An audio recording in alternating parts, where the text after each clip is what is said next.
ಮಾಡಿ ಅಂಗಡಿ ಹಾಕೊಂಡು ಕುಂತೀನಿ ಸರ್. ಈಗ ಆರಾಮಿಲ್ಲ, ಗಂಡನು ಹೋಗ್ಯಾನ, ಹಳೆಯನು ಹೋಗ್ಯಾನ. ಈಗ ಹುಡುಗನ್ ಕರ್ಕೊಂಡ್ ಮಾಡ್ತೀವಿ. ಹುಡುಗ ಏನಾಯ್ತಮ್ಮ? ಹಂಗ ಊಟದಂಗ ಹಂಗ ಸರ್. ಡಾಕ್ಟರ್ ಕಡೆ ಏನ್ ತೋರಿಸಿಲ್ಲ? ಎಲ್ಲಾ ತೋರ್ಸಿದ್ವಿ, ಕೆಂಚಾಗೆಲ್ಲಾ ತೋರ್ಸಿದ್ವಿ. ಹಂಗ ಮಾವ ಇರೋದು ಮುಂದೆ ಎಷ್ಟು ದಿನ ಇರ್ತಾನ ನಿಮ್ ಕಾಯಾಗವ. ಒಂದ್ ಕೆಲಸ ಮಾಡ್ತೀನಿ, ಅಂಗಡಿ ಹಾಕಿಸ್ಕೊಡ್ತೀನಿ. ಮತ್ತೆ ಈಗ 2-3 ತಿಂಗಳ ರಾಶನ್ ಕಿತ್ತಂದೆ ಏನ್ರ ನಿಮ್ಗೆ ಹೆಂಡತಿಂದ ಐತಲ್ಲ, ಮುಂದಿನ ವಾರ ಒಬ್ರು ಡಾಕ್ಟರ್ ಕಡೆ ಕಳಿಸ್ತೀನಿ. ಅವ್ರ ನೀವ್ ಏನ್ ಖರ್ಚು ಮಾಡೋದು ಏನಿಲ್ಲ, ನಾನೆಲ್ಲ ನೋಡ್ಕೊಂತೀನಿ. ಏನ್ ಟೆನ್ಷನ್ ತಗೋದು. ಪುಣ್ಯ ಬರ್ಲಿಪ್ಪ ನಿಮ್ಗೆ, ಸಹಾಯ ಮಾಡ್ಬೇಕು.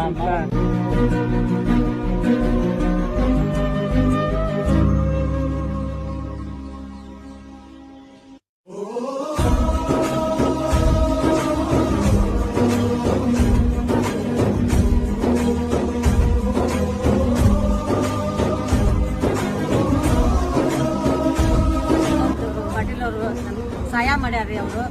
ಅವ್ರಿಗೆ ಧನ್ಯವಾದಗಳು ಹೇಳ್ತೀನಿ ಸರ್. ನಮಗೆಲ್ಲ ಬೇಕಾದೆಲ್ಲ ಹಾಕ್ಕೊಟ್ಟಾರೆ ಅವರು. ನಮ್ಗೆ ಏನಿಲ್ಲ ಅನ್ನಂಗಿಲ್ಲ, ಎಲ್ಲ ರೇಷನ್ ತಂದ್ಕೊಟ್ಟಾರೆ, ಎಲ್ಲ ತಂದ್ಕೊಟ್ಟಾರೆ. ಅಂಗಡಿ ಅಂದ್ರೆ ಅಂಗಡಿ ತಂದ್ಕೊಟ್ಟಾರೆ ಸರ್. ಮತ್ತೆ ನಮ್ಗೇನು ಕೇಳಿದ್ದು ಎಲ್ಲ ತಂದ್ಕೊಡ್ತೀನಿ ಅಂತ ಹೇಳ್ಯಾರ ಸರ್. ನಮಗೆ ಧನ್ಯವಾದಗಳು ಸರ್. ನಿಮ್ಗೆ ನೀವು ಇಷ್ಟೆಲ್ಲ ಮಾಡಿಕೊಟ್ರಲ್ಲ, ನಿಮ್ಗೆ ಧನ್ಯವಾದ ಹೇಳ್ತೀನಿ ಸರ್. ನಮ್ಗೆ ಪವನ್ ಪಾಟೀಲ್ ಅವ್ರಿಗೆ ಸರ್ ಧನ್ಯವಾದಗಳು ಸರ್.